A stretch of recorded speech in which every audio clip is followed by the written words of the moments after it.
يا رب صل على النبي محمد يا رب صل على النبي محمد يا ربي صل على النبي محمد يا ربي صل على النبي محمد بدر تلالا في دجاهم القرى بدر تلالا في رباهم القرى فأحالها نورا بهيا مبهرا وملائكة الرحمن حفظ أولها والكون بات مؤللا ومكبرا يا رب صل على النبي محمد يا رب صل على النبي محمد سلام عليكم ọ̀gá mi ànábì Muhammad ẹ kúlé ẹ̀rí. Salamu alaikum ọ̀gá mi ànábì Muhammad ní ìkẹ́. Ó ti pẹ́ mo ti ń jẹran kí n wá láti wá fojú kan bí tẹ̀sùn sí sallallahu alaihi wasallam.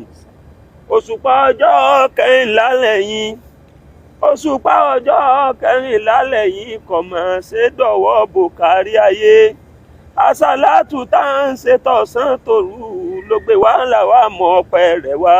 Ya Rabbi salli ala nabiyyi Muhammadin ya Rabbi salli ala nabiyyi Muhammadin.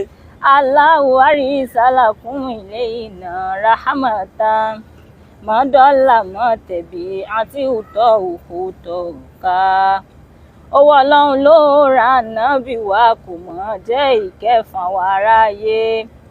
Ẹni bá lè kọ́ ṣe Muhammad mi ìdájú kò ní dẹni ìgbé. Òkùnkùn gbáyé kálukú ń dààmú kàtó bí Muhammad sínú ayé.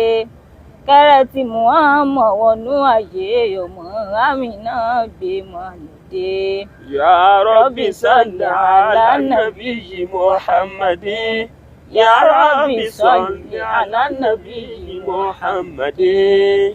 Ẹ̀dá náà tí ó jọ Muhammad mi kò sí kò tún wà lè sí. Àsàlátù tá a bá ṣe lẹ́ẹ̀kan àsàlátù tá a bá ṣe lẹ́ẹ̀kan fẹ̀ni Ọlọ́run fẹ́ àlì Mustapha láṣà kàfí ìjàmọ́ mi ẹ̀san mẹ́wàá láò gba òbòdùn. Ya Rabbi salli ala nabiyyi Muhammadin ya Rabbi salli ala nabiyyi Muhammadin.